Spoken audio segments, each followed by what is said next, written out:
Hello everyone and welcome back to a Gran Turismo time trial guide where we're in that legendary car. Yes, it's the Porsche 911 GT1 car. Miles Slice, we have not used this track in, I want to say even a year maybe. It's a long time.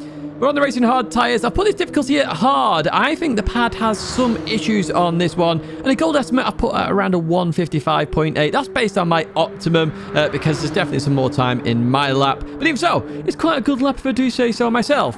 Now, if you do enjoy this video, as always, do give it a like and do subscribe to the channel to stay in touch with all the latest content, including these time trial guides every single week. But without further ado, let's jump into this one then and let's start the lap guide. So we're going to head towards turn number 1 here. And on the left-hand side, what we're looking for is the arrow or the 50-meter board. Now, I would recommend using the arrow, but you want to brake before the 50 and just before this arrow for this corner. Now, in some situations, you'll want to drop to second gear. In others, you'll stay in third. It depends how late you feel you've gone into this corner. What do I do here? I drop to second, try and get the car rotated. I short shift to third gear, and just be careful on exit. In third gear, you will get a slight bit of wheel spin, and it can spin you out. What you want to do is maybe slightly lift, or if you can try and catch it, do that. But you want to get rid of the wheel spin as quick as you can because you will lose time with them spinning. As we approach this left-hander, we've got a marshal box on the right-hand side. You want to get as close to that before you start turning in. So notice how I've stayed out quite wide, and I'm just turning just before I get to that. If you turn in too early here, you're going to venture so far wide on the exit, it is going to be quite annoying. As you can see there, it's very late apex for me. And at the end of that curb is when we're going to brake for this corner. Now, you can try and outbrake yourself a little bit more if you want to and try and abuse second gear in terms of slowing the car down. However, if you're outbraking yourself, you're going to sharply turn and you may suffer some power oversteer on the exit. So just keep it nice and safe here. We drop to third gear. Do we drop to second? Not in this situation. We stay in third. We keep it nice and steady. Look at that throttle input. Just below 100%. It stops that wheel spin too much on the crest of the hill there on the exit, and you'll have to do that too. Now, as you turn into this corner, you want to accelerate all the way to this point here where that tree is on the left-hand side, and then you're going to lift. But then you're also going to go back on the throttle again. So you lift, turn in, let the car roll in towards the corner, and I want you to try and maintain as much speed as you can, like I'm doing right here. 100 miles an hour is your goal, okay? If you get 100 miles an hour continuous through this corner, you've nailed it. That tree there, the big tree, so there's a gap, and then this big tree, that's your 100% throttle accelerate add to this corner marker, okay?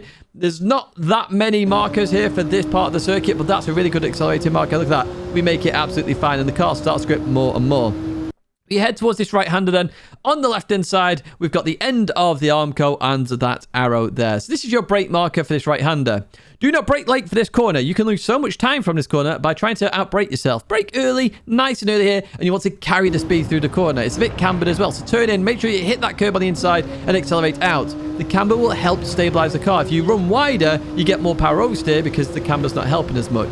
Through there we go, and over towards the right-hand side, where you're actually looking for those, I assume, sunflowers, yellow flowers on the right-hand side there. There's a little bit of a gap. They're slightly raised, quite clear when you're driving. You can try and use the start of the arrows there. You can see that little marker there. You can see it's more clear on that right side. You can use the start the arrows if you want, but you have to brake before you get to them. I trail brake all the way into the corner, and then what I'm looking for are these arrows on the outside. And the last two right there are my accelerating markers. So as they get to the center of my screen, I know I need to start accelerating at this point.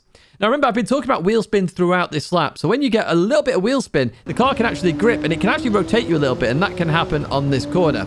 Head over towards the left-hand side, and you want to be aggressive for this one. So I come into here, I lifted a little bit, but that tree there is your brake marker. You want to dab the brakes and slow the car down. Once again, you're aiming for 100 miles an hour in terms of an apex speed. So that tree hits the edge of your screen. What you're going to do is hit the brakes. And let's see this in action right now as we go through here. Notice just dab the brakes a bit more. Get to 100 miles an hour. And then I want to start accelerating. I need to be turning towards the end of that curb. As long as I clip the end of that curb, I'm going to make it around this corner full throttle in fourth gear. If I don't, then I'm going to have to compromise myself on the exit by lifting or literally coasting around the corner to make sure I get round. But you see there, absolutely fine, not a problem, and I can continue on through. Be careful of the curb on the inside. It can force you to bump and hit the rev limiter, and that will cost you a tenth or two. And as we head towards this corner, one of the most difficult corners on the circuit, in my opinion. So we've got a shed on the left-hand side. That is your brake marker, or at least initial brake marker. So I want you to hit 100% initially, and you want to come over to the left, okay? Because if you stay far right where that dark line is, you're not going to get the right line. So as we go over towards left, notice there how we straighten up then, and then go hard on the brakes again. You can only do 100% braking in a straight line, and that's what I'm trying to do there. We head out the corner then, be careful power oversteer on exit. And on the right hand side there, we've got the first arrow, or as the Armco ends, it turns yellow. You can see that there. That's your turning marker. There's no braking for this corner. What I want you to do though is shift up to 4th gear.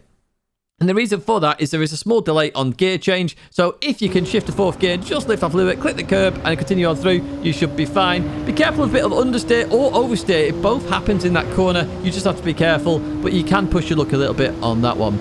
We head downhill now, and on the right hand side we've got the end of the Armco into the hay. That is the only marker I can find here, and it's what I was using. It's a distance marker, okay? So when I point these out, I don't brake at it. I'm judging that based on distance. When it's around there on my screen, I go, right, okay, I need to brake now for this final corner. This is really hard to get right, this one. It really is indeed. So I go to 2nd gear, I click the inside curb. I'm up to 3rd gear now, and the start of the Armco on the left hand side is my next brake marker. You want to turn in quite early for this one. Let the car understeer to force yourself out again.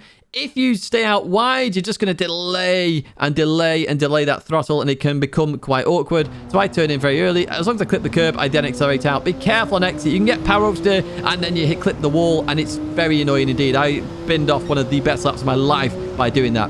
We jump to the pad lap then. So remember, just before the 50 board in towards turn 1, we short shift to 3rd gear on exit and try and avoid some of that power oversteer. Now, I did say the controller does have some issues, and it really does. So that turn 1, very hard to get right on the controller. This corner, you are full lock on the pad, whereas on the wheel, you're definitely not full lock. As we go down to here then, we hit the brakes, and as we turn into here, it should be fine on the pad. Obviously, power oversteer a bit easier to correct on a pad, so just keep that in mind. As you can see there, I'm full throttle. I'm not even judging throttle at that point. And there's the tree on the left where I lift off. And you can see here, once again, I'm trying to maintain that speed. There's the big tree. I start to accelerate out of the corner. I'm going to head over towards the left-hand side here, and then the start of the arrows there, I'm going to hit the brakes, 3rd gear, chuck it in. Make sure you clip the curb. There we do. And look at that. Stable as you like. Now, the exit of that, if you go too far over the curb, you hit a bump and it will hit the limiter again. It will also force some stability issues. Over on the right side, the raised sunflowers or yellow flowers, we hit the brakes there, we turn in. Look for those arrows as our accelerating marker. We continue on out and head over towards the left-hand side. We're going to start to turn in here then, and we're looking for the tree, and then we start to dab the brakes. We're looking to slow the car down. This car, at this corner actually, a little bit difficult on the pad because you can't turn as much as the wheel, and you definitely feel it on some of these ones.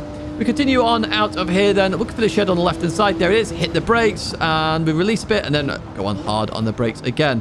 So we need to short shift to 3rd gear. There we go. On the exit, you can see the car wants to have a bit of a wiggle. Get over towards the right-hand side, quick as you can. End of the Armco. We turn it in. 4th gear. Clip the curb. Not quite. So we compromise ourselves. Look at that. The Ghost is accelerating because we did not hit the apex. And that's what you've got to do in this particular lap. Head down here then. I'm looking for the end of the Armco on the right. We hit the brakes. We're going to drop to 3rd gear. Do we go to 2nd on this one? No, we don't. And you can see there we've gone a little bit deep. Over towards the right, then the left. Clipping the curb, accelerate out of here. Just be careful of that wall, ever so close. Then we head towards the line, and you can follow this Ghost on the leaderboard if you look for that lap time there, the 153.8. We're on the chase cam now, so once again going through turn 1, just be careful on the exit. You can see a little bit of power oversteer there. That did cost me some time. ABS is on weak as well. This first sector, I've done 2 attempts quicker than I've shown on this video. And that's because of that first corner. And I just didn't get it quite right in this first sector. The rest of the lap, not too shabby at all, though. As we head down here, the end of the curb on the left is when we hit the brakes. And we turn in, we clip the curb. Nice. Again, you could do 2nd gear there or 3rd gear. Just be careful on exit. I go 95% throttle just to avoid some power oversteer issues. The first tree there, we lift off and sort of just control our speed. The second tree then, we plant our foot to continue round the corner. So the start of the arrows, end of the Armco on the left, we hit the brakes. Hard on the brakes, start to release brakes, turn in, clip the curb, accelerate out. We carried so much speed there. That's one of my best turns of that corner that I did in this morning. Moving right, we go over towards the right side. You can see the raised flowers there. We hit the brakes. We're going to start to release the brakes to allow the car to turn in, clip the curb. When the arrows are in the center of your screen, look to start accelerating. Over towards the left-hand side. We're going to turn in now. Not that first tree, but there's the tree we're really interested in. We're going to use that as our brake marker as we continue on through here. We accelerate before we get to the end of that curb and continue on round. Be careful that inside curb. If you hit it wrong, you're going to bounce up and hit the limiter and cost yourself time. The shed on the left-hand side is your marker. We hit the brakes, and then we release, and then hit the brakes again. That's what allows the car to turn, and then we can brake in a straight line. Short shift to 3rd gear. Through the right we go. Over towards the right-hand side very quickly. The end of the Armco. We want to go up to 4th gear as we turn in. Clip the curb. There we go. Look at that. We clip it. We can go through this corner. Do be careful of track limits there on the exit. I invalidated a couple of laps because of that. We head down here then on the right side. The end of the Armco. Where there and the hay there. That's our brake marker as we turn into here. Clip the curb. Don't cut that corner too much. You'll bounce out and it do all sorts of weird stuff. hard on the throttle and being careful of power steer, straighten it up. We head towards the line, and that once again is the 52.9, which you can follow on the leaderboard. I really wanted to do 52 today when I got so close to it, so I carried on, which is why this video is a bit late. I do apologize. How do you get there then? So, as always, you go to sport mode, which is there on that right-hand side. We click into it. You then get presented with this screen. Click the online time trials. We go through there, and then we have the choice of Alsace Village or Nürburgring Sprint. These are the two latest time trials. We'll click into Alsace Village. It tells us the goal time currently at the moment. That can go down, and then that is the end of that. You can go and do your laps. Fantastic car to drive, to be honest with you, but I do think the pad has a few issues. You are going to have to adjust yourself a little bit.